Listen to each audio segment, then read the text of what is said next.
You ask Tiger to solve. This deals with linear equations with one unknown. The final result is n equals -5/2. Let's solve it step by step. Simplify the expression. Group like terms. Simplify the arithmetic.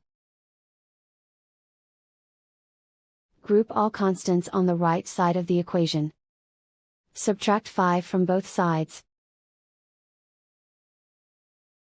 Simplify the arithmetic.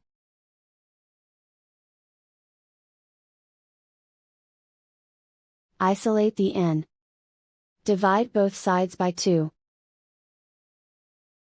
Simplify the fraction. And so the final result is n equals -5/2.